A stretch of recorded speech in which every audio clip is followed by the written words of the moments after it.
చంద్రబాబు నాయుడు గారి నాయకత్వంలోని కూటమి ప్రభుత్వం మొట్టమొదటి కేబినెట్ మీటింగ్ ఈరోజు జరిగింది వారి నాయకత్వంలో. ఈ కేబినెట్ మీటింగ్లో అన్ని వర్గాల ప్రజలకి భరోసా కలిగించే విధంగా ఎన్నికల్లో ఏదైతే కొన్ని హామీలు ఇచ్చారో వాటిని అమలు చేయడానికి నిర్ణయం ద్వారా ప్రజలకి భరోసా కల్పించే ప్రభుత్వం వచ్చింది అనే నమ్మకాన్ని కలిగించడం జరిగిందని చెప్పేసి మనం చేస్తాను. నేను మొట్టమొదటిగా మెగా డిఎస్సి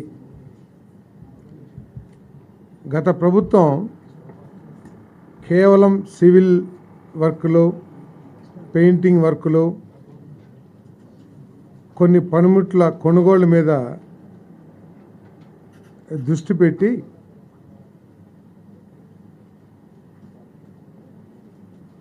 విద్యా బోధనకు కావాల్సిన ముఖ్యమైన ఉపాధ్యాయుల్ని నియమించడంలో మాత్రం పూర్తిగా వైఫల్యం చెందిన విషయం అందరికీ తెలిసిందే. 5 సంవత్సరాల్లో ఒక్క టీచర్ పోస్ట్ కూడా ఫిలప్ చేయకోకుండా, వేకెన్సీ ఫిలప్ చేయకుండా, చివరిలో ఎన్నికల ముందు ఏదో ఉత్తుత్తి డిఎస్సి ప్రకటన ఇచ్చి విద్యారంగానికి తీవ్ర నష్టం చేసిందని చెప్పేసి మనం చేస్తా ఉన్నా. నేను మరి ఏదైతే చంద్రబాబు నాయుడు గారు, పవన్ కళ్యాణ్ గారు, బీజేపీ కూటమి ప్రభుత్వం రాగానే మెగా డిఎస్సిని అనౌన్స్ చేస్తామని చెప్పేసి చెప్పారో దానికి అనుగుణంగా 16,347 ఉపాధ్యాయుల పోస్టుల నియామకానికి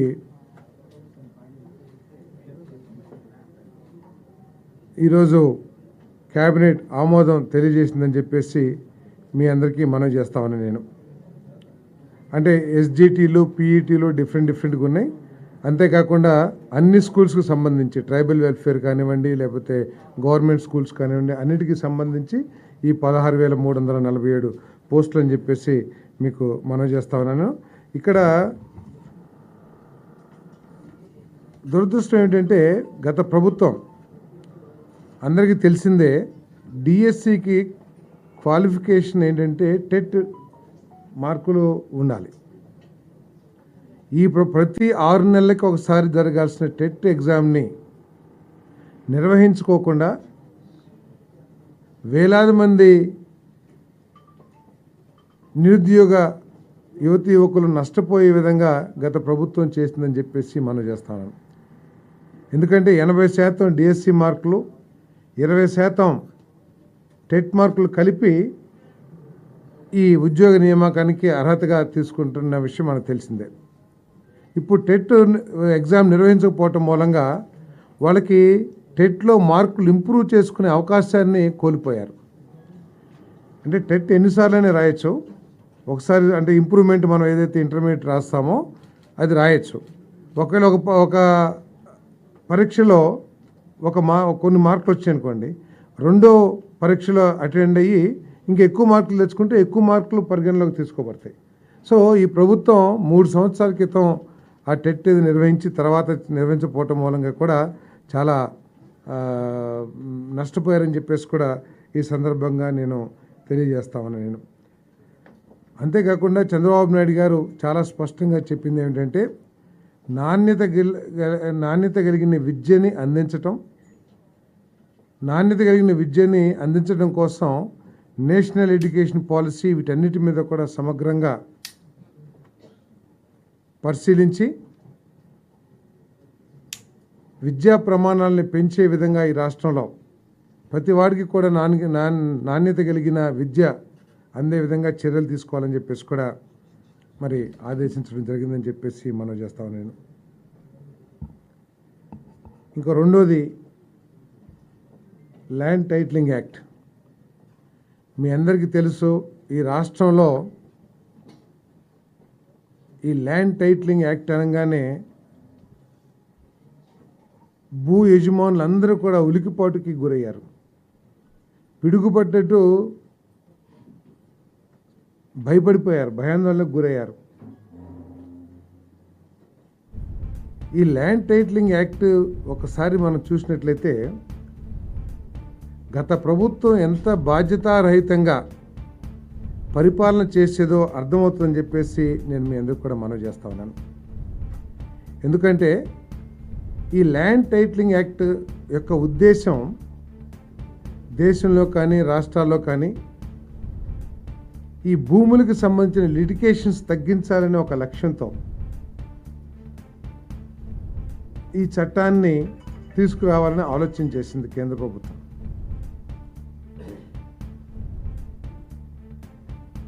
ఈ రాష్ట్రంలో ఆమోదించినప్పుడు ఏం చెప్తున్నారంటే వాళ్ళు కేంద్ర ప్రభుత్వం తీసుకొచ్చిన అంటే బీజేపీ తీసుకొచ్చిన చట్టాన్ని మేము అమలు చేశాము అని చెప్పేసి చెప్తా ఉన్నారు.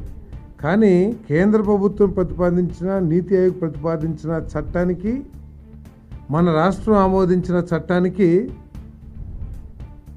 తీవ్ర వైరుధ్యాలు ఉన్నాయని చెప్పేసి మీకు మనవి చేస్తా ఉన్నాను నేను. ఎందుకంటే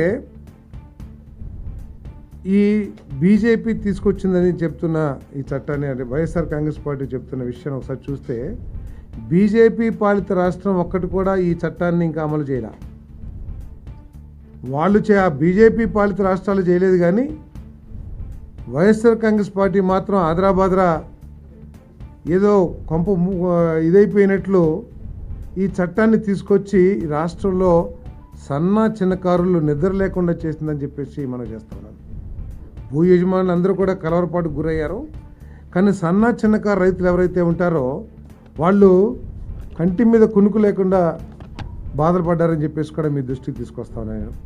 ఎందుకంటే మొట్టమొదటిగానేమో పాస్ పుస్తకాల మీద ఫోటో ముద్రించటం, తర్వాత సర్వే రాళ్ళ మీద కూడా ఫోటో పేరు అన్నీ రాయటం, ఇవన్నీ కూడా ఏదైనా ఒక కుట్రలో భాగమా అని చెప్పేసి ఒక అనుమానం కూడా ప్రజల్లో ఉండిందని చెప్పేసి మీకు మనవి చేస్తాను. ఇదంతా కూడా స్వార్థంతో అంటే లిటిగేషన్స్ పెంచేసి దీని ద్వారా ఏమైనా లబ్ధి చెందాలనే ఆలోచన ఉందేమో అని కూడా ప్రజలు ఆలోచిస్తున్నారు. ఎందుకంటే బాధ్యతారహితంగా రిజిస్ట్రేషన్ టైటిల్ రిజిస్ట్రేషన్ ఆఫీసర్ అని చెప్పేసి చెప్పారు ఈ చట్టంలో. ఆ టైటిల్ రిజిస్ట్రేషన్ ఆఫీసర్ ఎవరో స్పష్టం చేయాలి. ఆ చట్టం ఎవరన్నా పార్టీ నాయకుడిని పెడతారా, లేదా నామినేటెడ్ వాళ్ళని ఆ ఆఫీసర్గా పెడతారా, లేదా ఒక ఎంఆర్ఓని పెడతారా, లేదా ఎవరైనా జ్యుడిషియల్ పెడతారా అనే విషయాన్ని ఎక్కడ కూడా స్పష్టం చేయకోకుండా అంబిగ్యూటీగా వదిలేసింది. దాంతో అర్థం కాని పరిస్థితి. ఏదైనా లిటిగేషన్స్ వస్తే అపిలెంట్ అథారిటీ ఎవరో కూడా స్పష్టం చేయకుండా చట్టం తయారు చేసిందంటే ఎంత బాధ్యతారహితం కూడా ఒకసారి ఆలోచించేయండి.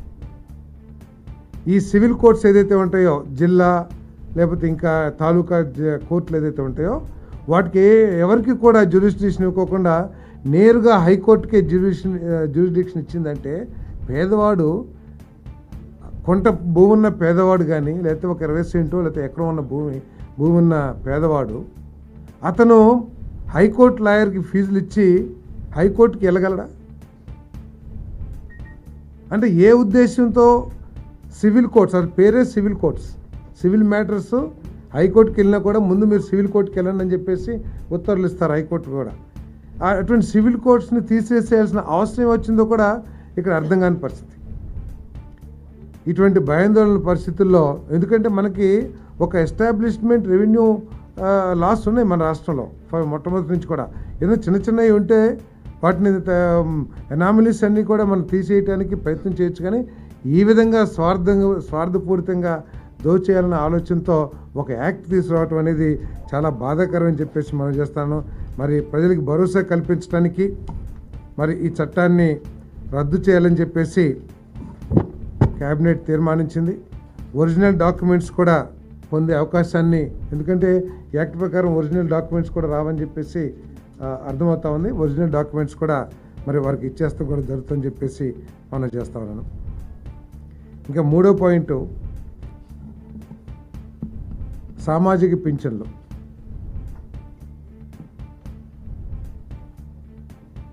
దాదాపు 65 లక్షల మందికి ఉపయోగపడే విధంగా 28 కేటగిరీస్లో వివిధ వర్గాలకి పెన్షన్స్ ఏదైతే ఇస్తున్నారో వాటన్నిటిని కూడా పెంచడం జరిగిందని చెప్పేసి మీ అందరికీ మనం చేస్తా ఉన్నాను. నేను 3,000 నుంచి 4,000 రూపాయలకి ఈ పెన్షన్ను పెంచడం జరిగిందని చెప్పేసి మనం చేస్తా ఉన్నాను. ఏదైతే చంద్రబాబు నాయుడు గారు, పవన్ కళ్యాణ్ గారు, కూటమి నాయకులందరూ కూడా మా ప్రభుత్వం రాగానే మొట్టమొదటి మాసమే పెన్షన్లు పెంచి ఇస్తామని ఏదైతే హామీ ఇచ్చారో దానికి అనుగుణంగా ఈరోజు పెన్షన్లు పెంచే కార్యక్రమం జూలై 1వ తారీఖు నుంచి పెన్షన్ పెంచే కార్యక్రమం చేయబోతున్నామని చెప్పేసి మనం చేస్తాము.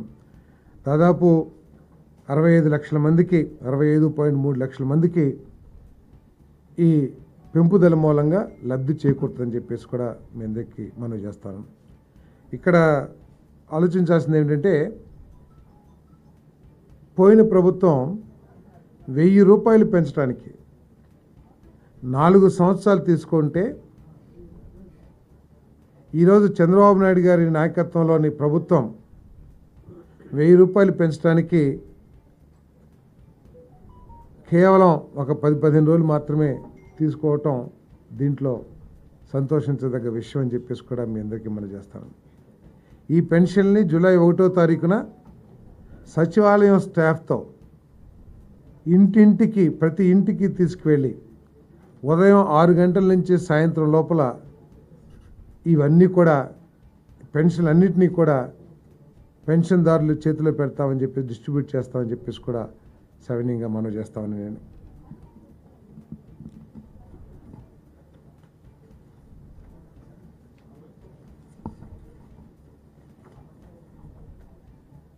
మరి ఒక కేటగిరీ ఫిజికలీ డిజేబుల్డ్ పర్సన్స్కి 3,000 నుంచి 6,000 రూపాయలు, పూర్తి అంగవైకల్యంతో ఉన్న వాళ్ళకి 5,000 నుంచి 15,000 రూపాయలు కూడా పెంపుదల కూడా ఇవ్వబోతున్నామని చెప్పేసి కూడా నేను మనవి చేస్తాను. కొన్ని క్రానిక్ డిసీజెస్ ఉన్న వాళ్ళకి లివర్ డిసీజు, అదేవిధంగా ఎలిఫెంటాసిస్, కిడ్నీ ఇటువంటి దీర్ఘకాలిక అనారోగ్యం ఉన్న వాళ్ళకి 5,000 నుంచి 10,000 రూపాయలకి పెంచడం జరుగుతుందని చెప్పేసి కూడా మనం చేస్తాము. వీటన్నిటి మూలంగా అంతేకాకుండా మేము చెప్పినట్లు జూలై 1వ తారీఖున 7,000 రూపాయలు అంటే మంత్లీ పెన్షన్ 4,000 రూపాయలు, బకాయిలు ఏప్రిల్, మే, జూన్ ఏదైతే చెప్పామో ఆ 3 నెలలకు సంబంధించి 3,000 రూపాయలు మొత్తం కలిసి 7,000 రూపాయలు మరి ఇవ్వబోతున్నామని చెప్పేసి మనం చేస్తాను. ఈ పెంపుదల మూలంగా కేవలం పెరుగుదలే 819 కోట్ల రూపాయలు ప్రతి మాసం కూడా ప్రభుత్వం మీద ఆర్థిక భారం పడుతుందని చెప్పేసి కూడా మనం చేస్తాం. ఆర్థిక భారం కంటే కూడా పేద ప్రజలు, వృద్ధుల అవసరాలు తీర్చడం లక్ష్యంగా ఈ పెంపుదల చేశామని చెప్పేసి కూడా మనం చేస్తాను. ఈ 3 నెలలకు సంబంధించి ఏదైతే ఎరియర్స్ ఇస్తున్నామో ఆ భారం 1,650 కోట్ల రూపాయలు కూడా ప్రభుత్వం భరించబోతుందని చెప్పేసి కూడా మీకు మనవి చేస్తూ మొత్తం 4,408 కోట్ల రూపాయలు మరి ప్రభుత్వం ఖర్చు చేయాల్సి ఉంటుంది. ఇంతకుముందు సంవత్సరానికి 23,272.44 కోట్ల రూపాయలు ఈ సామాజిక పెన్షన్స్ కింద ప్రభుత్వం ఖర్చు చేస్తే చంద్రబాబు నాయుడు గారి నాయకత్వంలోని కూటమి ప్రభుత్వం 33,099.72 కోట్ల రూపాయలని ఈ సామాజిక పెన్షన్స్ కోసం ఖర్చు చేయబోతున్నామని చెప్పేసి కూడా మీ అందరికీ సవినీయంగా మనం చేస్తాను. నేను అదేవిధంగా 4వ ఐటెంగా స్కిల్ డెవలప్మెంట్ అండ్ ట్రైనింగ్. మనందరికీ తెలిసిందే దేశంలో ఎక్కడా లేనన్ని ఇన్స్టిట్యూషన్స్, టెక్నికల్ ఇన్స్టిట్యూషన్స్ కానివ్వండి, కాలేజెస్ కానివ్వండి మన రాష్ట్రంలో ఎక్కువగా ఉన్నాయి. జాబ్స్ అవకాశాలు ఉన్నా కూడా స్కిల్స్ లేకపోవటం మూలంగా, అంటే క్వాలిఫికేషన్ ఉంది, జాబ్స్ ఉన్నాయి, కానీ స్కిల్స్ లేకపోవటం మూలంగా ఆ జాబ్స్ అవకాశాలని అందిపుచ్చుకోలేకపోతున్న ఉద్దేశంతో ఈ ప్రభుత్వం స్కిల్స్ డెవలప్మెంట్కి అత్యంత ప్రాధాన్యత ఇవ్వబోతుందని చెప్పేసి కూడా ఈ సందర్భంగా తెలియజేస్తాను. ప్రతి కుటుంబాన్ని కూడా ఒక యూనిట్గా తీసుకుని మొత్తం సర్వే చేసి ఆ కుటుంబ ఆర్థిక అభివృద్ధి కోసం ఈ స్కిల్ డెవలప్మెంట్ కార్యక్రమం చేయబోతున్నామని చెప్పేసి కూడా ఈ సందర్భంగా మీ అందరికీ తెలియజేస్తా ఉన్నాను. నేను అదేవిధంగా రాష్ట్రంలో, ప్రపంచంలో ఇండస్ట్రియల్ నీడ్స్కి తగ్గట్టు స్కిల్స్, అదేవిధంగా అగ్రికల్చర్ కూడా, వ్యవసాయ రంగం కూడా చాలా పెద్ద రంగం కాబట్టి ఈ రాష్ట్రంలో ఎక్కువ మంది జనాభా దాని మీద ఆధారపడి ఉన్నారు కాబట్టి ఆ వ్యవసాయ రంగంలో కూడా స్కిల్స్ని మన యువతకి అందించినట్లయితే ఎక్కువ మరి ప్రొడక్టివిటీ కూడా పెంచడానికి ఉపయోగపడుతుంది కాబట్టి దీన్ని ప్రత్యేక దృష్టితో అమలు చేయబోతుంది ప్రభుత్వం అని చెప్పేసి కూడా తెలియజేస్తూ, మరి దీని గురించి కూడా ఈరోజు తీర్మానం చేయబడిందని చెప్పేసి కూడా మీకు మనవి చేస్తాను. అదేవిధంగా అన్నా క్యాంటీన్ కొన్ని లక్షల మందికి చంద్రబాబు నాయుడు గారు గత ప్రభుత్వంలో ఆకలి అవసరాలు తీరిస్తే వైఎస్ఆర్ కాంగ్రెస్ ప్రభుత్వం దాన్ని నిర్దాక్షిణ్యంగా తీసేసిన విషయం మనందరికీ తెలిసిందే. మరి అన్నా క్యాంటీన్ని పునఃప్రారంభించడానికి, మంచి పౌష్టికాహారాన్ని పేదవాళ్ళకి కేవలం 5 రూపాయలకి అందించాలనే ఉద్దేశంతో ఈ అన్నా క్యాంటీన్ని పునఃప్రారంభించబోతా ఉన్నాం. 183 క్యాంటీన్ని ఒకేసారి రాష్ట్ర వ్యాప్తంగా మరి ప్రారంభించబోతామని చెప్పేసి కూడా ఈ సందర్భంగా నేను తెలియజేస్తాను. మిగతా 20 ఏదైతే 203 క్యాంటీన్స్ మూసివేయబడ్డాయో దాంట్లో మిగిలిన 20 క్యాంటీన్లు కూడా తర్వాత రోజుల్లో మరి దాంట్లో వాటిని కూడా ప్రారంభించడం జరుగుతుందని చెప్పేసి కూడా మనం చేస్తూ, ఇది ముఖ్యంగా పేదవాళ్ళకి అతి తక్కువ ధరకి నాణ్యమైన ఫుడ్ని అందించాలనే లక్ష్యంతో ఈ అన్నా క్యాంటీన్ ప్రారంభిస్తున్నాం. దీనికోసం ప్రపంచం పేరెన్నికగన్న సంస్థల నుంచి భోజన సరఫరా కూడా చేయడానికి టెండర్లు కూడా పిలుస్తున్నామని చెప్పేసి మనం చేస్తాం. త్వరలో మరి ఆగస్టులో ఈ కార్యక్రమం ప్రారంభిస్తామని చెప్పేసి కూడా మనం చేస్తాం. మరి డాక్టర్ వైఎస్ఆర్ ఆరోగ్య విశ్వవిద్యాలయం ఇది 1986లో ఒక చట్టం ద్వారా ఆనాటి ప్రభుత్వం ఈ మెడికల్ కాలేజీని తీసుకొచ్చిన విషయం మనందరికీ తెలిసిందే. 98లో అప్పుడు చట్టాన్ని సవరణ చేసి ఎన్టీఆర్ యూనివర్సిటీగా పెట్టడం, తర్వాత ఆయన ఈ మెడికల్ అవసరాలన్నింటినీ కూడా ఒకే ఇన్స్టిట్యూట్లోకి తీసుకొచ్చి ఒక యూనివర్సిటీగా స్థాపించిన ఎన్టీ రామారావు గారి పేరు పెట్టాలని ఆ రోజు నిర్ణయం తీసుకుంటూ జరిగింది. తర్వాత 2006లో doctor NTR university of health సైన్సెస్గా ఆ రోజు వైఎస్ రాజశేఖర రెడ్డి గారు కూడా నిర్ణయం తీసుకుంటూ జరిగింది. కానీ దురదృష్టం, గత ప్రభుత్వం ఒక చట్టాన్ని తీసుకొచ్చి మరి ఆ పేరుని తీసేయటం జరిగింది. తీసేసి వైఎస్ఆర్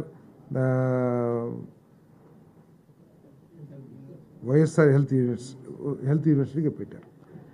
దీనికి సంబంధించి దాంట్లో పాస్ అయిన డాక్టర్లు కొన్ని సమస్యలు ఎదుర్కొంటున్న విషయాన్ని మన గద్దె రామ్మోహన్ గారు, అదేవిధంగా అచ్చెన్నాయుడు గారు, ఇంకా కొంతమంది ప్రజాప్రతినిధులు ప్రభుత్వం దృష్టికి తీసుకొచ్చిన ధర్మంలో. ఎందుకంటే సర్టిఫికేట్స్ ఇచ్చేటప్పుడు కొంతమందికి ఏమో ఎన్టీఆర్ హెల్త్ యూనివర్సిటీ అని, కొంతమందికి ఏమో వైఎస్ఆర్ యూనివర్సిటీ అని చెప్పేసి, తర్వాత కొన్ని సంవత్సరాలేమో ఎన్టీఆర్ యూనివర్సిటీలో చదివి ఫైనల్ డిగ్రీ అంటే కొన్ని సంవత్సరాల మార్కులేమో ఎన్టీఆర్ యూనివర్సిటీ మార్కులు ఇస్తుంటాయి, ఫైనల్ పాస్ అవుట్ ఏమో వైఎస్ఆర్ యూనివర్సిటీ. ఇవన్నీ కూడా సమస్యలు ఎదుర్కొంటున్నారనే ఉద్దేశంతో మరి తిరిగి ఆ యూనివర్సిటీకి డాక్టర్ ఎన్టీఆర్ యూనివర్సిటీగా పేరు పెట్టాలని చెప్పేసి మరి నిర్ణయం తీసుకుందని చెప్పేసి కూడా మనం చేస్తా ఉన్నాం. అదేవిధంగా మరి ఇప్పటికే ఉన్న అడ్వకేట్ జనరల్ గారు, అదేవిధంగా అసిస్టెంట్ అడ్వకేట్ జనరల్ అనుకుంటాను, ఇద్దరు పొన్నవరు సుధాకర్ రెడ్డి గారు, శ్రీరామ్ గారు రిజైన్ చేసిన పరిస్థితుల్లో మరి దమ్మాలపాటి శ్రీనివాస్ గారిని అడ్వకేట్ జనరల్గా నిర్ణయిస్తూ మరి మంత్రివర్గం తీర్మానం కూడా చేసిందని చెప్పేసి మనం చేస్తా ఉన్నాను. దీనికి తోడు రాష్ట్రంలో ఈ గంజాయి మాదక ద్రవ్యాల సమస్య తీవ్రం అవుతున్న విషయాన్ని మనందరూ కూడా తెలుసు. పేపర్లు చూస్తే అక్కడ 2 కిలోలు టన్ను, లేకపోతే 50 కిలోలు 100 కిలోలు హీరాయిన్, లేకపోతే మాదక ద్రవ్యాలు. విశాఖపట్నంలో జరిగిన మాదక ద్రవ్యాల సమస్య ఏమిటో మీకు తెలుసు. అదేవిధంగా ప్రతి చోట కూడా కాలేజీల్లో కానివ్వండి, స్కూల్స్ కూడా ఇది గంజాయి సమస్య పాకటం అనేది ప్రతి ఒక్కరు కూడా బాధపడాల్సిన విషయంగా నేను మీ అందరికి మనవి చేస్తాను. దీని మీద కఠిన చర్యలు తీసుకోవాలనే ఉద్దేశంతో మరి 4 మంత్రులతో మరి ముఖ్యమంత్రి గారు ఒక కమిటీ వేయటం జరిగింది. హోమ్ మినిస్టర్ గారు, ట్రైబల్ వెల్ఫేర్ మినిస్టర్ గారు, ఎడ్యుకేషన్ మినిస్టర్ గారు, హెల్త్ మినిస్టర్ గారు, ఎక్సైజ్ మినిస్టర్ గారు, ఐదుగురితో కూడా ఒక కమిటీ వేసి దీని మీద ఎలాబరేట్గా డిస్కస్ చేసి దీన్ని ఏ విధంగా అరికట్టాలి అనే విషయం మీద మరి చర్యలు తీసుకుంటానికి ప్రభుత్వానికి సూచన చేయడానికి ఒక కమిటీ వేశారు. మరి ముఖ్యమంత్రి గారు దీని మీద చాలా సీరియస్గా ఉన్నారు. ఎందుకంటే ముఖ్యమంత్రి గారు కదా మంత్రిమండలి మొత్తం, ఎందుకంటే భావితరాల పౌరులకి ఇది ఒక పెద్ద సమస్యగా మారిపోతున్న విషయం అందరికీ తెలిసిందే. దీన్ని ఏ విధంగా అరికట్టాలి, రవాణా అరికట్టాలి, అమ్మకం అరికట్టాలి, అసలు చాలా చోట్ల చాలా ఈజీగా సింపుల్గా గంజాయి దొరికే పరిస్థితులు ఈ రాష్ట్రంలో ఉన్నాయని చెప్పేసి మనం పేపర్లో చదువుతూ ఉన్నాం. వీటన్నింటినీ అరికట్టడానికి సీరియస్ యాక్షన్ తీసుకోమని చెప్పేసి కూడా ముఖ్యమంత్రి గారు ఆదేశించడం జరిగింది. ఈ కమిటీ చర్చించి తగు చర్యల్ని సూచిస్తుంది. అదేవిధంగా పంచాయతీలు, మున్సిపాలిటీలు పారిశుద్ధ్య పనుల్ని వెంటనే ప్రారంభించాలి. ఎందుకంటే గతంలో కొంత కుంటుపట్టమే కాకుండా ఈ మధ్య హెల్త్ సమస్యలు కూడా వస్తున్న విషయం ఏదో తెలిసిందే. వీటి కోసం మరి వెంటనే చర్యలు తీసుకోవాలని చెప్పేసి కూడా ముఖ్యమంత్రి గారు ఆదేశాలు ఇచ్చారు. అదేవిధంగా పాట్ హోల్స్ ఏదైతే ఆర్ఎన్బి పంచాయతీరాజ్ రోడ్లో పాట్ హోల్స్తో ఇబ్బందులు పడుతూ ఉన్నారో వాటిని కూడా పూడ్చడానికి తగు చర్యలు తీసుకోవడం కోసం ఆర్ఎన్బి మినిస్టర్ని మరి వెంటనే వాళ్ళు చర్చించి ముఖ్యమంత్రి గారి దగ్గర కూడా సమీక్ష చేస్తానికి నిర్ణయం తీసుకోవాలని చెప్పేసి మనం చేస్తాం.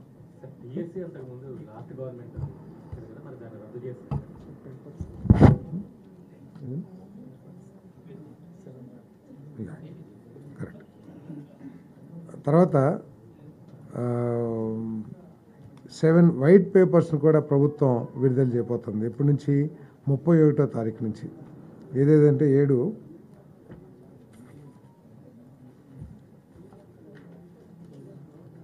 ఆశరా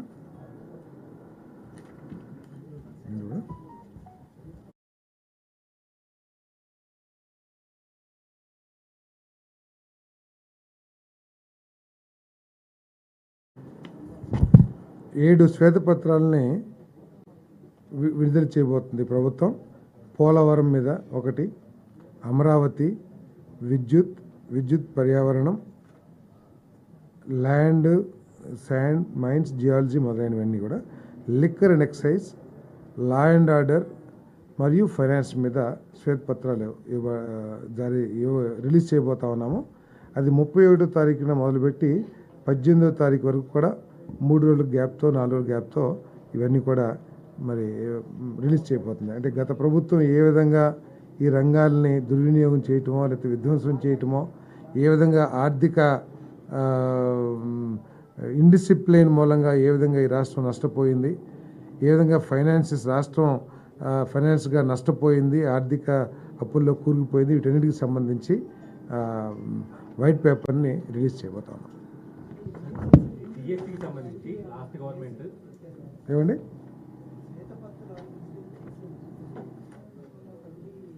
కమిటీ ఏం లేదు, ఆయా సంబంధిత మంత్రులు, అధికారులు కలిసి తయారు చేసి ముఖ్యమంత్రి గారితో చర్చించి అవసరమైతే కేబినెట్ కొలీగ్స్తో కూడా చర్చించి రిలీజ్ చేస్తారు, ప్రభుత్వం రిలీజ్ చేస్తుంది.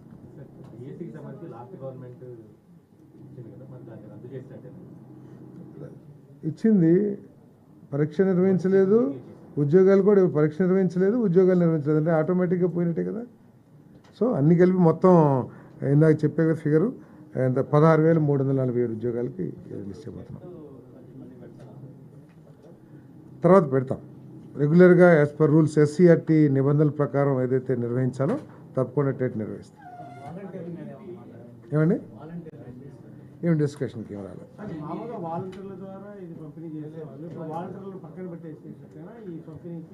వాళ్ళు కూడా వీళ్ళతో పనిచేస్తారేమో. ఇది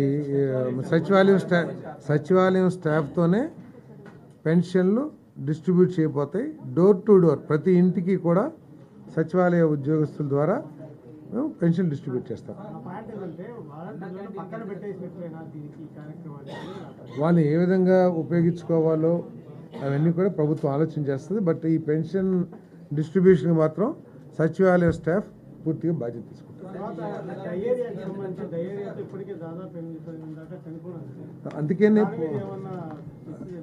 అందుకనే పారిశుద్ధ్య పనుల్ని వేగవంతం చేయమని ప్రతి ఒక్కరు కూడా బాధ్యతగా ప్రతి మున్సిపాలిటీలో ప్రతి విలేజ్లో కూడా ఈ డ్రైనేజీ మురుగునీటిని క్లీన్ చేసేసి కార్యాచరణ సూచించారు. అధికారికంగా వైఫల్యం కారణంగా వాళ్ళు చనిపోయారు. వాళ్ళకి ఎస్కేషియా విషయంలో ప్రభుత్వం ఆలోచించారు. అది దాని మీద ఎంక్వైరీ చేయాల్సి వస్తుంది. ప్రభుత్వం